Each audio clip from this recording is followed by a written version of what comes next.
Thank you.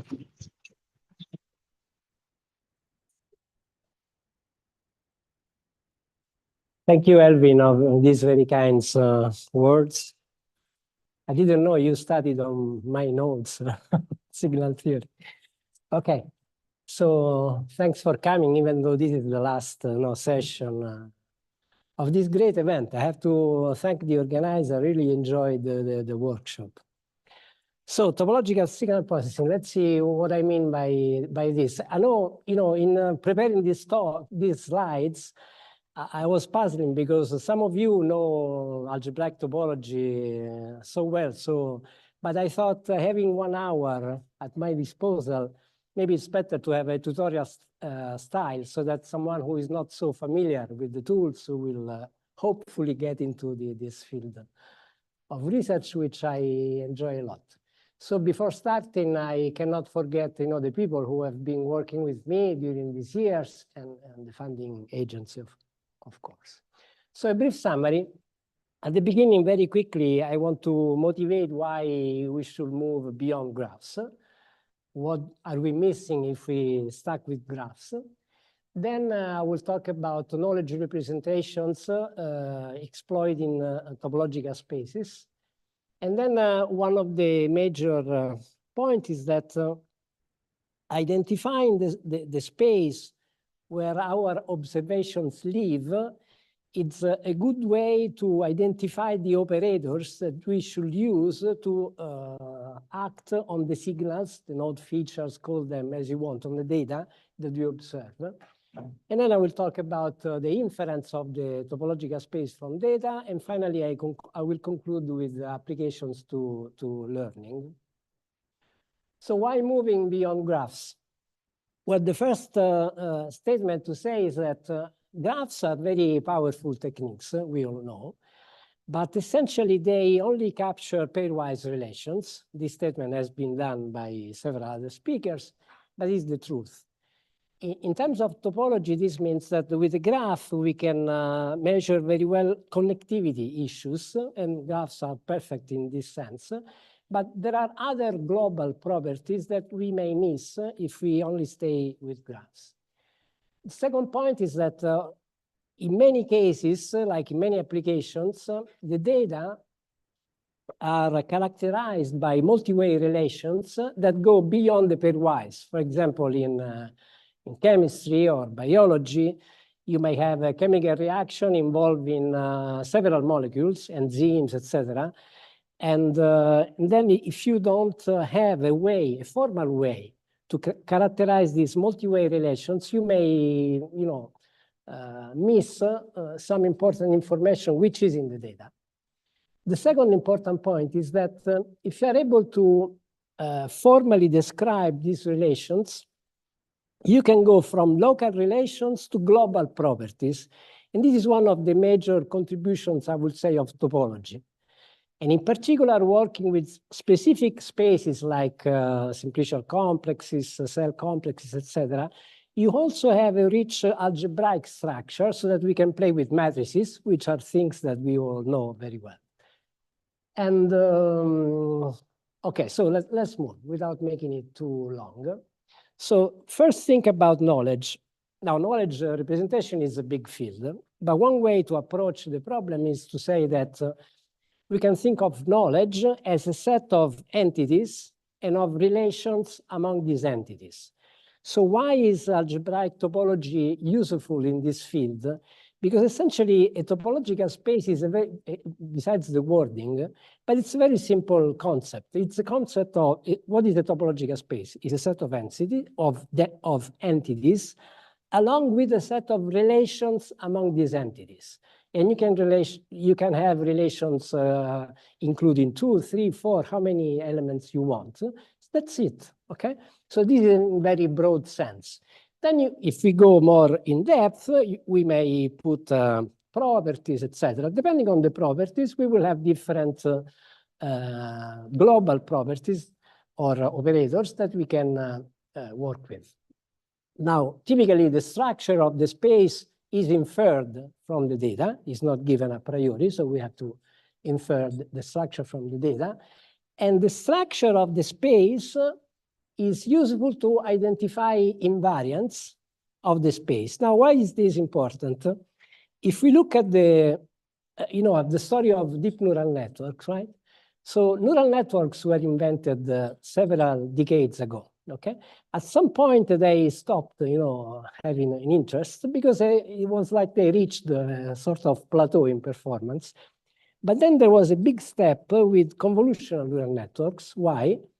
Because convolutional neural networks embedded in the architecture of the network some of the invariants of the domain over which the data are defined. So convolutional neural networks at the beginning were used for images, image classification, for example.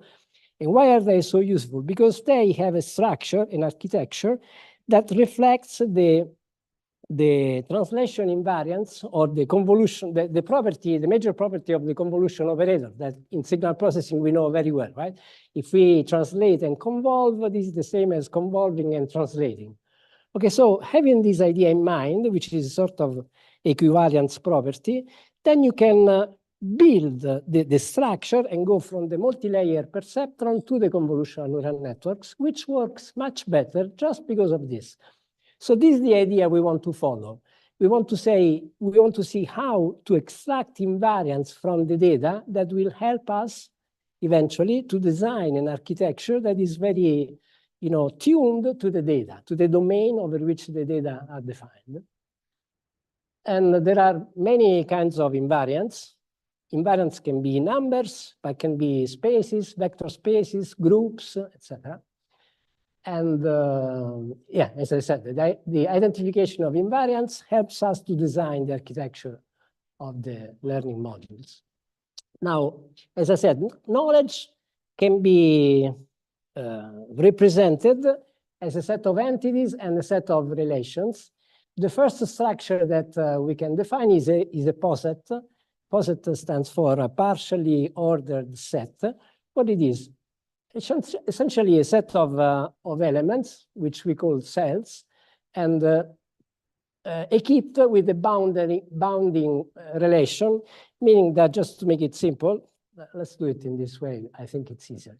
An example of spaces, so graphs. So what is a graph? It's a set of entities, which we call vertices, and a set of relations, pairwise relations, that are encoded through the presence or absence of an edge. Okay?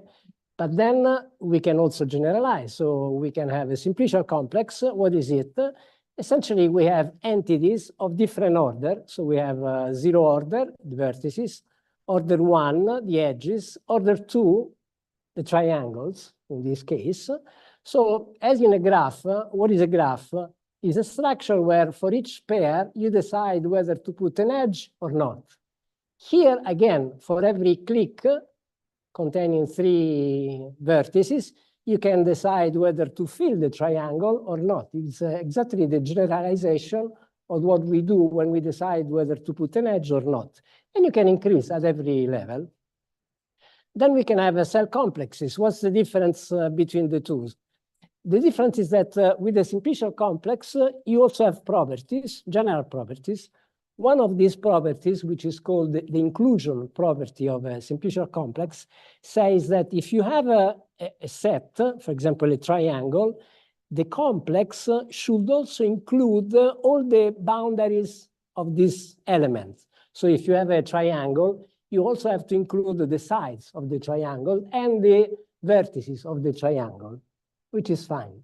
But think about this, for example. If you have an element like this, a polygon, we cannot have a simplicial complex here because this set here will necessitate the inclusion of all the pairs here, which maybe we don't want to have, okay? This is why we have to move from simplicial complexes to cell complexes. More generally, we can talk about hypergraphs, etc., which is a more general structure. But in a way, if we go to a very general space like an hypergraph, we lose some of the algebraic properties that we can exploit if we work with both simplicial and cell complexes, as I will show later on. Then once we have nodes, edges, triangles, polygons, whatever you want, then we can think of data living on this space. So in general, for example, in graph signal processing, it's typical to associate to each vertex of the graph either a scalar or a vector. So in principle, you can think of a vector space associated to each element of the space. An element can be a vertex, an edge, a triangle, etc.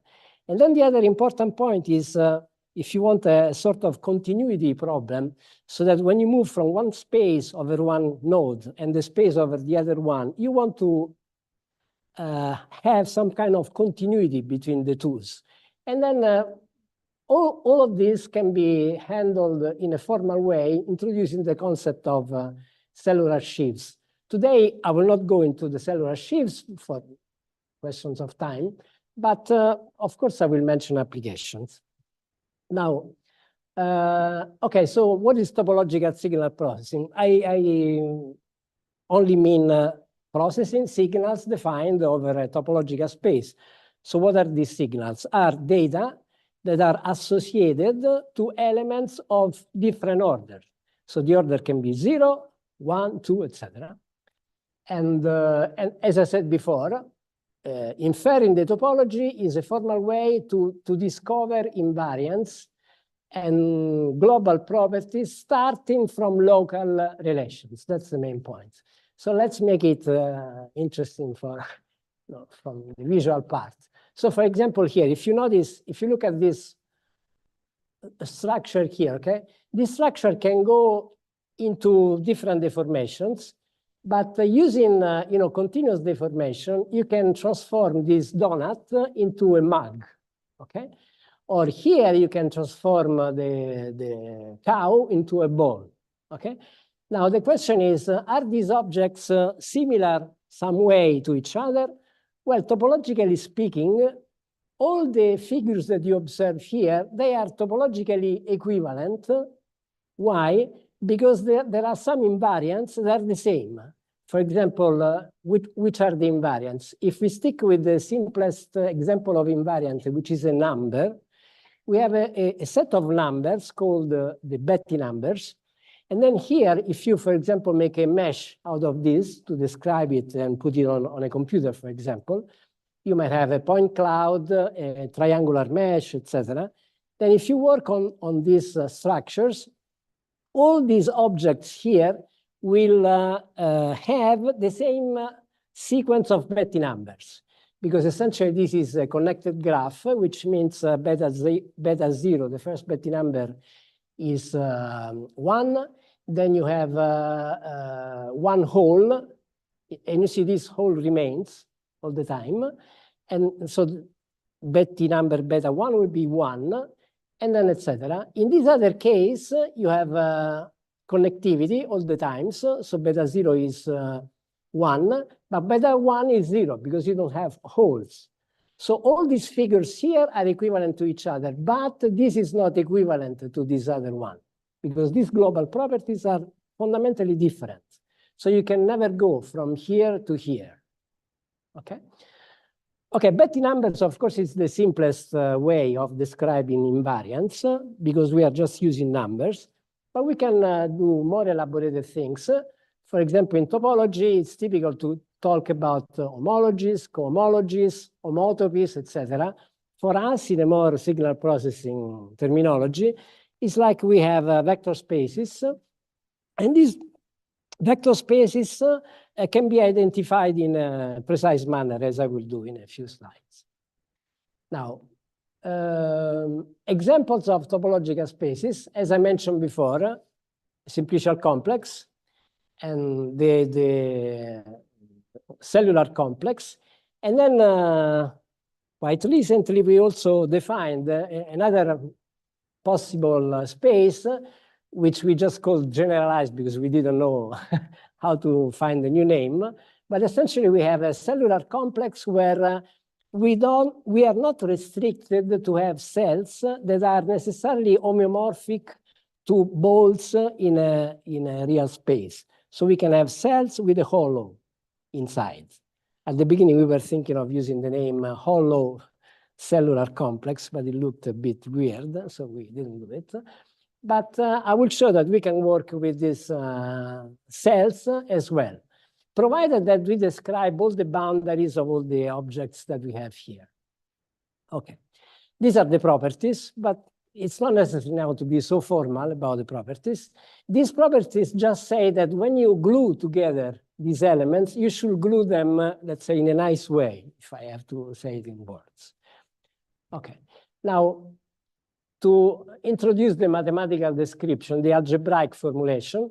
So everything can be described by, all the relations can be described by the incidence matrices that say how an element of a certain order, for example, order 1, is related to objects of order 0. And then we proceed from order 1 to 2, etc. So, for example, if we have a simplicial complex of order 2, then we need to introduce B1.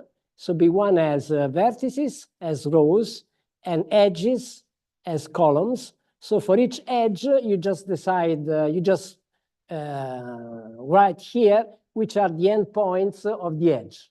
Okay, and the sign is either -1 or +1, depending whether the orientation of the edge is coming to the edge or going from the edge to the other one.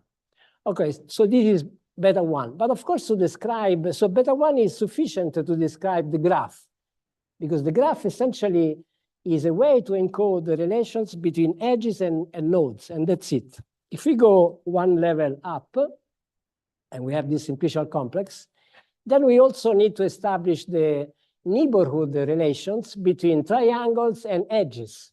Okay, so here you say the same way as before. So now we have B2. What is B2? Is a matrix where each column refers to one triangle. And for each triangle, you just list here the sides of the triangle. So these will be the 3 edges around this triangle. These are the 3 edges around the second triangle, and that's it. Okay, now what do we do with this? Well, working with the incidence matrices, we can define the Laplacian matrices of any order. So this is the well-known Laplacian matrix that is so familiar to the GSP people. But then if we go, and what is the dimension of this? This is, if the number of nodes is n, this is going to be n by n. It's the square matrix n by n. Now, if now we move to the space of signals defined over the edges of this complex, if we call E the number of edges in the complex, then we go into a space Re. In that space, we define, it is defined, is well known, the L1 Laplacian, which has this structure here. And you see it includes the 2 terms. Why 2 terms? Because essentially now you want to express through the Laplacian the neighborhood relations between edges. But now edges can be related to each other in only 2 possible ways. They can be either lower neighbor or can be upper neighbor. What does it mean? For example, this edge here is a lower neighbor with this edge here because they share a vertex in common. This is why it's lower neighbor, because the neighborhood passes through the lower order entity. But then these 2 edges, they are not upper neighbor. Okay, which are the upper neighbors here? For example, E8 and E9, they are also upper neighbors because they are sides of a common triangle. So the triangle is on the upper floor. Okay, so if they are sides of the same triangle, they are upper neighbors. And there are only 2 kinds of neighborhood, whichever is the level where you are. So if I will go to a simplicial complex of order 3, again, it's the same story. I don't need to have more terms. It's always this is always the case. Lower and upper neighborhood, until you get to the Laplacian where you include all possible nodes in the graph. Now, how are the invariants that I mentioned before captured by this algebraic formulation? Well, the Betti numbers, is given by the dimension of the kernel of each of these Laplacian matrices. So you take L0, if you have a connected graph has one component by definition, and the Betti numbers, beta 0 is 1. And what is, if you want to find beta 0 from data, what you do is you compute the eigenvalues of the Laplacian, and you will see you will have only one eigenvalue equal to 0. So multiplicity of that eigenvalue is precisely the number of components. If you move L1, you compute L1, take the kernel of L1, the dimension of the kernel will tell you how many holes you have in this space. So for example, here, if I will compute the Laplacian matrix here, I will find that this Laplacian matrix has a kernel of dimension 2, because essentially there are 2 holes. And so on. If you go to the third dimension, you will find the number of three-dimensional cavities in the three-dimensional space, etc. That's one point, just the Betti numbers. But the other important point is the kernel, because the kernel has a structure. For example, if you have a graph and the graph is disconnected, we have 3 components. Beta 0, the first Betti number will be 3. And the eigenvector, we will have 3 eigenvectors associated to the same space. The structure of that eigenvector also carries information, because it will tell you which are the vertices associated to each subcomponent, disconnected component in the graph, etc. The same holds true for all the orders you will be interested in. Now the second important point, once we have this space, we want to devise tools to process data defined over the space. Okay, so we have data that can be associated to entities of any order. How do we, invent? How can we imagine? How can we devise operators acting on our signal? This is just one perspective, but just to share a common point of view. So the first one, let's start in a very simple way. We start with a set of points, and let's suppose that we already have a graph. So the graph is given, and is given by this set of edges. Then we want to have a number that somehow captures some global properties of the graph. One global property could be the minimum cut. So we compute the cut size. So what is the cut size? If this Aij, the adjacency matrix indices are 0 to 1, if you can count the number of edges, so we partition the set into 2 subsets, and we just count the number of edges going from one set to the other one. So this is the cut size. And now, having said that this is a property of the space, but you see it's given by a function which is defined over sets. Now, if we have signals defined over the set, we would like to have some operators that act on real numbers. So the first point is, how do we move from sets to real numbers? One possibility is to compute the so-called real extension, or more precisely, the Lovász extension, f of x, of the cut size. So how do we translate a function defined over sets into an equivalent function defined over a vector? So for example, x now will be a vector of dimension n equal to the number of vertices. So we can say, okay, I want to find, for example, a dictionary for signals defined over vertices in such a way that I minimize the cut size. But then it's a difficult problem because cut, as I said, cut is defined over sets. So we translated. So when we compute the Lovász extension of the cut size, if we have a directed graph, this is what we get. So this is what we call the directed total variation. It's directed because you see there is this positive operator. This is the operator that is the argument when the argument is positive, or 0 when the argument is negative. If we do it for undirected graphs, we have what we call the total variation of a vector over the graph. So you see, we go from this set function to the total variation in a graph. So then we can formulate a problem. We can say, if we want to represent our signals defined over the vectors, we can say, okay, I want to find a basis, possibly an orthogonal matrix, such that we minimize the total variation over the graph, maybe subject to the unitarity constraint, because this is useful for many reasons that we know very well in signal processing. Of course, this is the function we want to minimize is convex, but unfortunately there is this non-convex constraint, which makes the problem a little bit hard to handle. Actually, we solved it, but of course we cannot claim global optimality just because it is a non-convex problem. But then if we relax just a little bit, we say, okay, instead of the L1 norm here, we just take the usual L2 norm. This is still a non-convex problem, but it is a very well-known problem because we want to minimize a quadratic function with a unitary constraint, and the solution is well-known. The solution is given by the eigenvectors of this matrix here. So this says, if you want to find the basis that somehow captures some global properties of the graph, you should take the eigenvectors of the Laplacian. And in fact, this is well known to all this community. You can define the graph Fourier transform as a projection of the signal onto the space spanned by the eigenvectors of L0. Okay, now let's move on. Let's do something more novel. So now if we partition in 3 subsets like this, and we have triangles now, and we define a cut size.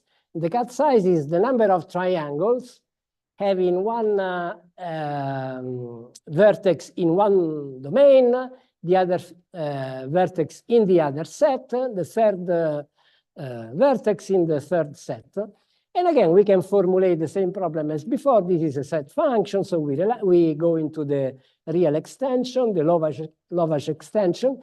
If we do it, and we also relax, so we use instead of the L1 norm, the L2 norm, what we get is that we should take the eigenvectors of B2 transpose. Remember, B2 is the incidence matrix that captures the relations between edges and triangles.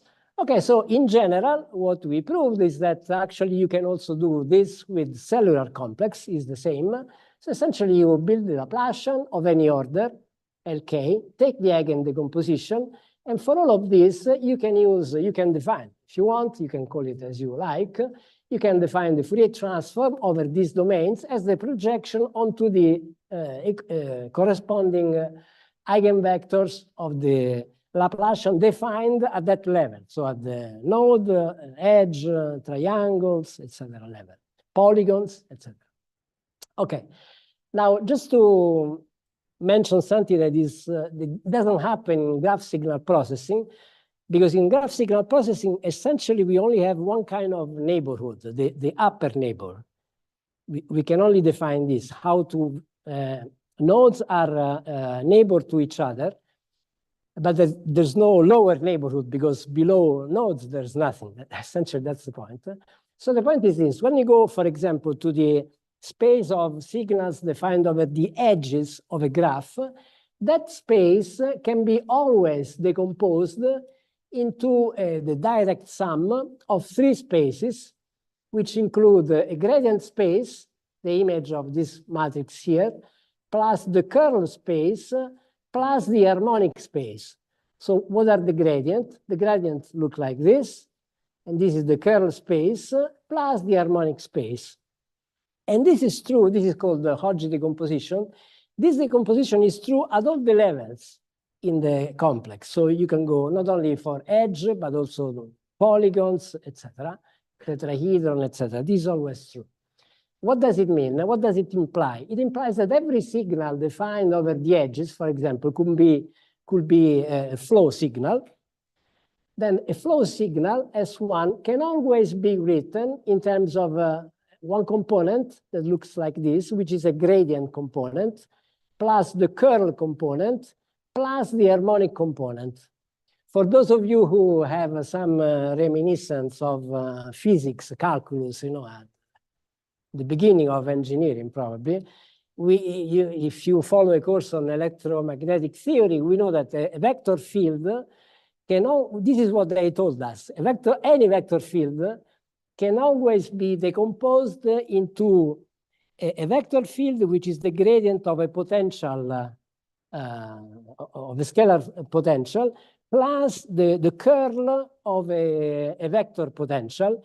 And essentially, these are the two points. This one, the gradient, and the curl. What was missing in our study in physics was the harmonic component. But why? Because the space we live in, the three-dimensional space, doesn't contain holes. So not having holes, there are no harmonic components. The harmonic components live in the kernel of the Laplacian. So if there are no holes, there's no kernel, and then there's no harmonic space. And this is the equivalent. So these are the equivalent, analogs in the analog domain. Okay, now, for example, an application. Suppose I take this image, okay, and then I quantize the Mona Lisa at different levels. So for each quantization level, I have a contour plot, okay, that defines the Mona Lisa at that level. And then these are polygons, okay? And then we have relations, boundary relations among these polygons. So the whole ensemble of all these polygons defines a cellular complex, because these are polygons attached to each other in a proper way, okay? Then we say, okay, if we want to encode the Mona Lisa, what we can do is as in Fourier, the usual Fourier, we compute the Fourier transform of the Mona Lisa. So in this case will be the projection of the, again, vectors of the Laplacian. And then we have a basis for representing our signal. Okay, but then we can change space. We can say, okay, I can also associate a simplicial complex to the Mona Lisa, which is different from this one because we can only include triangles at this level. And then what we do is we can run a usual tool in signal processing, like basis pursuit, for example, which is what we did here. So in basis pursuit, you want to represent something, and you want to find out the optimal trade-off between complexity, the numbers of atoms in the dictionary, and the distortion, the accuracy with which you want to represent. So this is encoded here. So this is the distortion, mean square error, versus the sparsity, how many components you take. So you see, if you work with cell complexes, you have this kind of trade-off. If you work with simplicial complexes, you will have this kind of trade-off. So you can see you can gain a lot, okay? Now it looks even too simple, right? Actually, what is interesting is that going from this image to these polygons is like we go from one domain, the image, the original image, where the domain is very simple, is a grid. So very simple domain. But the signal is complicated, it's the Mona Lisa. Now, when I quantize, I get something that it's very simple from the signal domain, because the signal is constant within each cell by definition, because it's constant within each of these polygons. But the polygons are complicated. So the domain is complicated. The codomain is simple, the signal, okay? So I will not propose this as a new image coding structure. I know the best image encoder will beat me for sure. But there are some cases where this can turn out to be useful. For example, in one of the research areas where I feel more involved, which is semantic communications, what we say is that, okay, if the channel is very bad and we want to process our data remotely, we can devise some kind of hierarchical encoding scheme such that we transmit only what is really relevant, semantically relevant for us, or for the application that we have in mind. So instead of transmitting, for example, this image, we take a segmentation map of the image, which is this. And then you see, in this case, we have a signal, an image, that really looks like a cellular complex where we have polygons, okay? And in each polygon, the signal is constant. So it's exactly as before. So what we did is that we encoded each polygon, just encoding the boundary of the polygon inside the polygon, we don't need to transmit anything, just a label that will say this is a label referring to a pedestrian, this is a car, this is a cyclist, etc. Okay. So then we play with this, even though this is not part of this talk, but just to mention this application. So we said, okay, if you want to transmit images, we take the segmentation map, we transmit it at very low bit rate. We also get a low resolution image just to have something that is, reminding of the original image. Then we transmit them. And then at the receiver, we play with these generative AI models. In particular, here we use the noise in diffusion probabilistic model. And then what this tool is doing, it's actually generating an image that is conditioned to the segmentation map and is also conditioned to the low resolution map. So we get a new image, which is invented in a way by the generative AI, but it respects the same shapes that we have here. And then looking at a sort of semantic rate distortion trade-off. So this is like a distortion, a semantic distortion, and this is bit per pixel. We can see that if we compare with the state-of-the-art image encoder, we can do much better. So for the same distortion, we can have even half the bit per pixel, which is good. Of course, we lose something. We are not able to recreate the original image, but who cares? As far as I am able to identify the pedestrians and how far they are from me, the car that I'm driving, that's okay. Okay, let's move on. Processing signals over cellular complexes. So in general, if we speak about a linear operator or a filter, in a general sense, we can define a filter as a matrix H. Now, this matrix, one possible way, we have many different ways. A lot of people here contributed to devise, filters in these topological spaces. An easy parameterization can be something like this, where you take the powers of the Laplacian matrix, so that with each power you reach further, neighbors of each node, and then you combine. Now, why is this important here? What is important? The important point is that if you have a structure like this, you have some inherent invariant properties that are built into this formulation, which are the permutation invariants. If you permute the labeling of the vertices, edges, etc., you get an invariance. You also have an invariance in this sense that if you have a vector x, you multiply it by this operator. If we sum any vector lying in the kernel of L1, of course you get the same. So you have an invariance in this sense. It's not the same as the convolution invariance, but still it's a sort of invariance.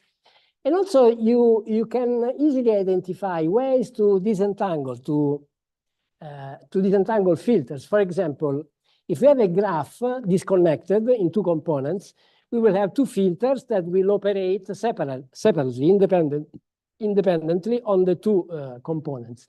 But if we have something like this, for example, well, also this set here, from the point of view of the upper neighborhood, which is what we exploit here, from the point of view of the upper neighborhood, this is a decoupled set, even though you see a single component, but from the first order set, these are truly decoupled. So your filter operating here is totally independent, will be totally independent of the filter operating here. So you see, these are simple ways to extract invariants and put them into the structure. Some application so that you can see what I'm talking about. For example, suppose that, again, we start from vectors. It's a vector field. So what is a vector field? Is a mapping from points to vectors in some space. So it's like we have a graph, and to each node in the graph, we have a vector, which is what we observe here. Now it can be shown quite easily that you can translate a vector field, so vectors defined over nodes, into scalar coefficients defined over the edges of the simplicial complex. So you can go from this one, you triangulate here, you build all the triangles here, and then you project every vector onto the sides of the triangle, so that you go from one vertex signal into an edge signal in a formal way. You can go back and forth with no losses. Then what we do is we take the vector field, we map it into a simplicial complex, we filter according to the structures that I mentioned before, and then we go back to the vector field again. So you see, we start from here, we filter, and we go back. So you see, what's the novelty here? The novelty is that if you work, let's say, with graphs, and maybe you don't pay much attention, something like this, you could have done the same, right? You have signals defined over nodes, and you filter. For example, if you do low-pass filtering, you take sort of local averages, okay? But with vectors, you can also be in trouble, because if you have something like a divergence, you take the sum, and the sum can be 0, even though there is an important signal there. Okay, for example, just let me show it on a turbulent field. So this is the observation.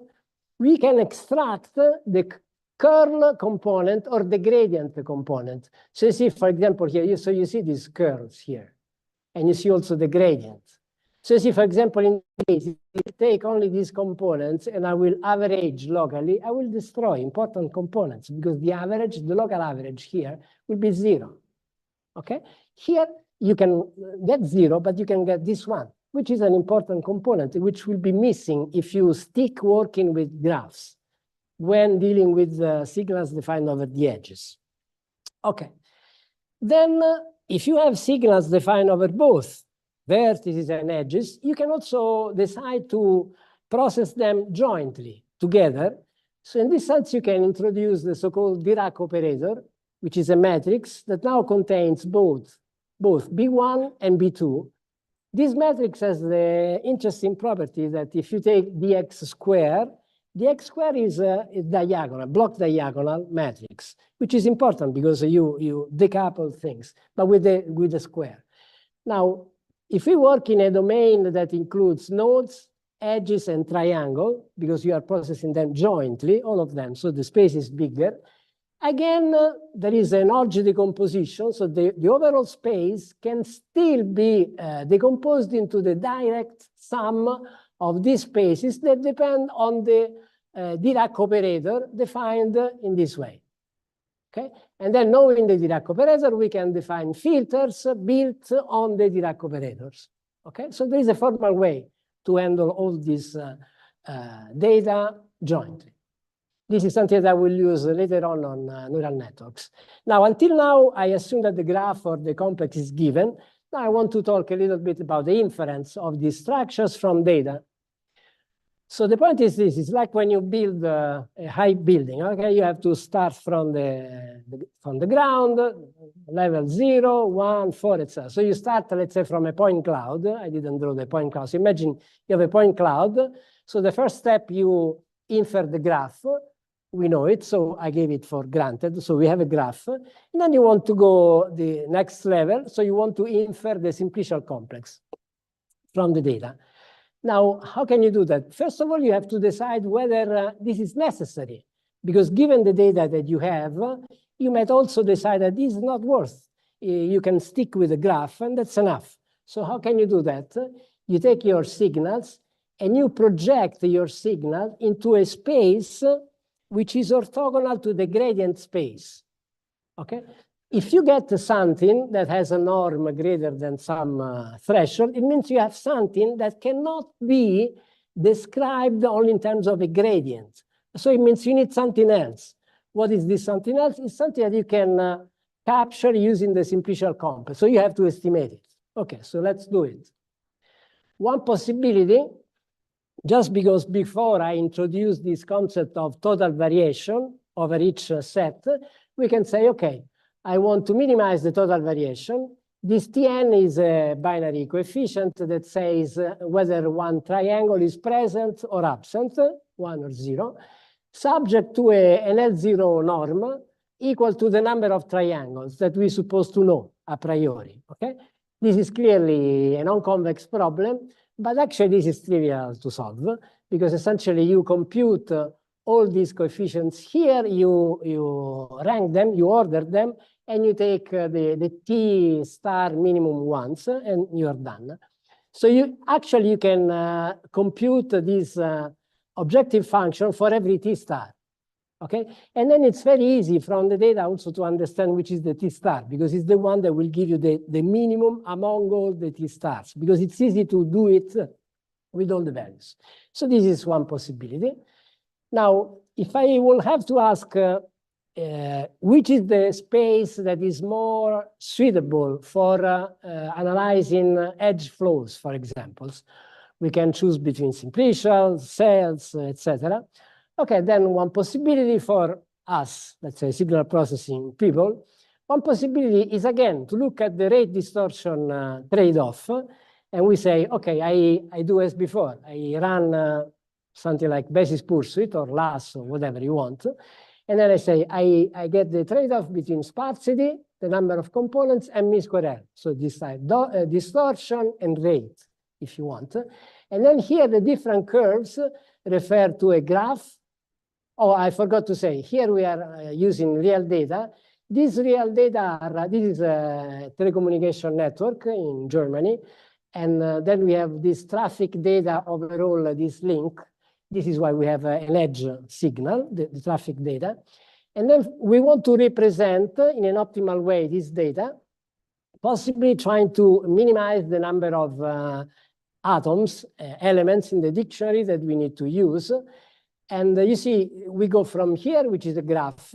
This is still a graph. This is a simplicial complex, the green, and the red is the cellular complex. Okay, so you see, having a more general structure allows you to strike a better trade-off between rate and distortion. Okay, now all I said until now is essentially for signals which are deterministic in nature. You observe them. Okay, so for my friend Yorgos, that is, that maybe was looking to this. We know very well that the graphs are also very important to capture statistical relations among random variables. One possibility is that you take your vector of random variables, you take the covariance matrix, but instead of looking directly at the covariance matrix, you look at the inverse of the covariance matrix. Why? Because if there is some Markovian property within your data, the inverse of the covariance matrix will tell you the Markovianity, because the inverse in the Markovian case will be sparse. So the sparsity of the precision matrix, the inverse of the covariance matrix, will tell you which are the random variables that are uncorrelated from each other, given all the other variables in the graph. Okay, so we want to extend this beautiful theory to random variables associated to edges in the graph. Okay. So what we do is that, okay, if we observe a set of random vectors, if you observe a set of random vectors, in any case, this random vector lives in the edge space, so Hodge decomposition holds true.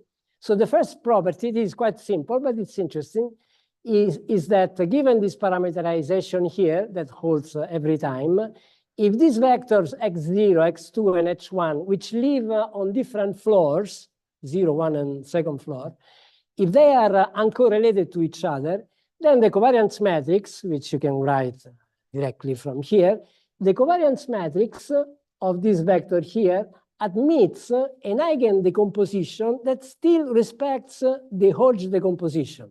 What does it mean? The eigenvectors of the covariance matrix now are either gradient-like, curl-like, or harmonic-like. So you have these three different components. So if you take the PCA, for example, from your data, each vector in your PCA will represent some of these behaviors, gradient, curl, etc. Okay, this is interesting. Then second point, if you want to infer the structure of B2 from the data, again, we project on the space orthogonal to the gradients, and as before. On this space, we get a new vector. Now, the new vector in this space doesn't contain the gradient because we removed, through this projection, we removed the gradient space.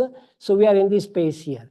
But what happens is that if we work with these variables directly, we can have a problem. Why? Because by construction, this vector will contain, even though they are random variables, but the vector implicitly will contain linear dependencies among the random variables. Why?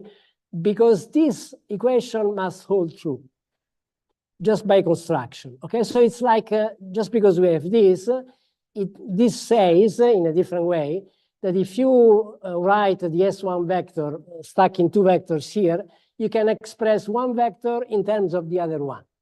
Okay, this means that if you want to write the joint PDF of S1, this joint PDF can be always written in this sense. So this is the usual delta, the Dirac operator, the Dirac that we know, not the previous one.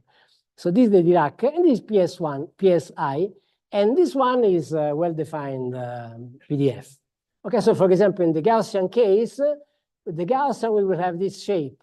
So provided that we take aside the linear dependencies, in the Gaussian case, we can have something like this. So again, you see, now there is, again, the inverse, as usual in the Gaussian case, of the covariance matrix. What can we do if we want to infer now the conditional independencies between these random variables? We run what? We will run the graphical lasso, for example, in the graph. Here we called it simplicial lasso because it's the direct extension of the graphical. So we say, okay, well, first of all, no, I skipped one point. Here we want to infer the structure of the graph. So essentially, this is the same algorithm as before. The only difference is that now we have an expectation, but that's trivial. So given this, we can solve it and find the number of triangles. But to find the conditional independencies, you can run the simplicial lasso. So essentially the lasso in the edge space, which looks like this. And then you have these results. It's interesting to see that depending on the number of triangles in the complex, you can have different levels of error in your estimation, given a finite set of data. And so the larger is the number of triangles, the better it is in terms of estimation. And also here we plot the error in the estimation of the precision matrix, depending on the variance in the harmonic space. So when the variance when there is, let's say, more energy in the harmonic space, the error tends to increase. But we have, something under control that makes sense. Okay, now another point that I want to mention very quickly. Wow, I spent a lot of time. Very quickly, what happens if we have uncertainties in the knowledge of the graph? So for example, we know the graph or the simplicial complex, but we are not sure about the presence of an edge or of a triangle, etc. Well, we can do a sort of perturbation analysis and find the impact of this uncertainty on one of the most important invariants of the structure, which is the spectrum.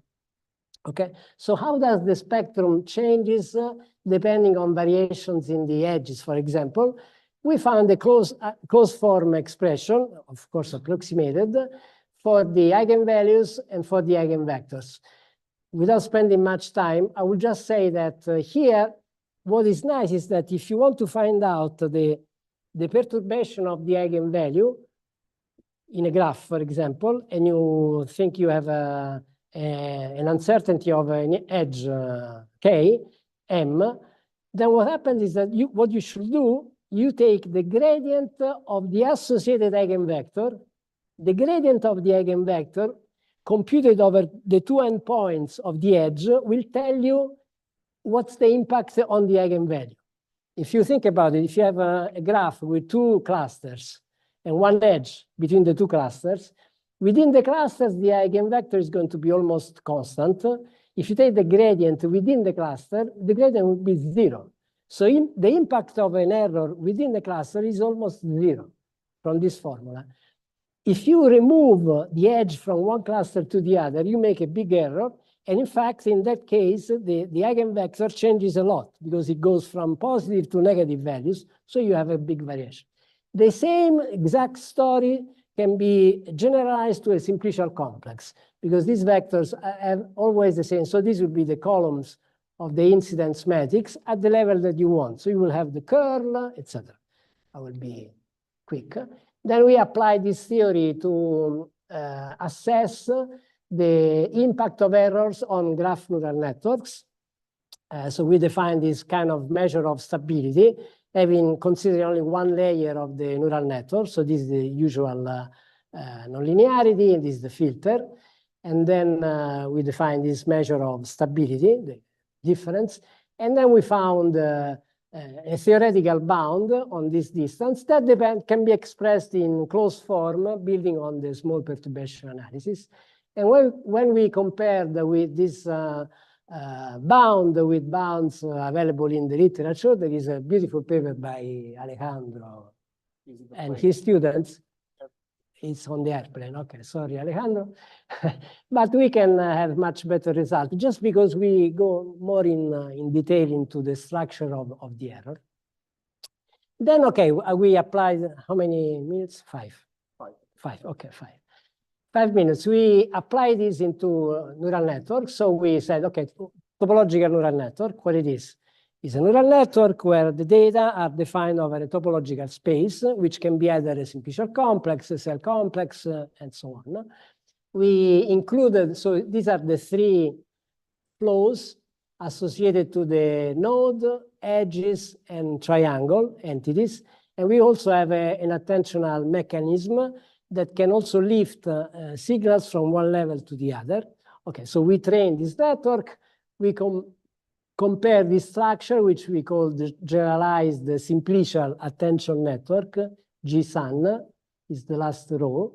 So these apply to a coauthorship network for different levels of uncertainty in the, for example, the papers that you want to classify. And you can see that especially when the number of observations is quite small, we can have an important advantage with respect to the competitive methods.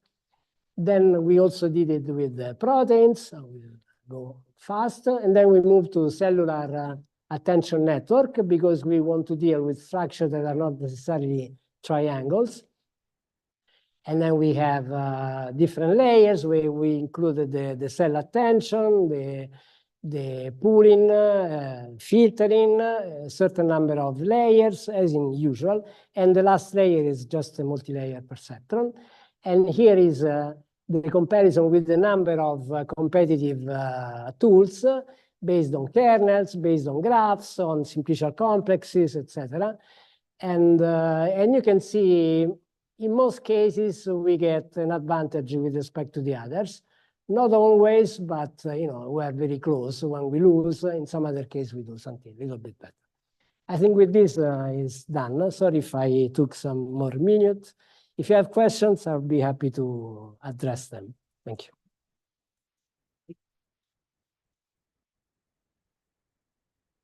Thank you very much.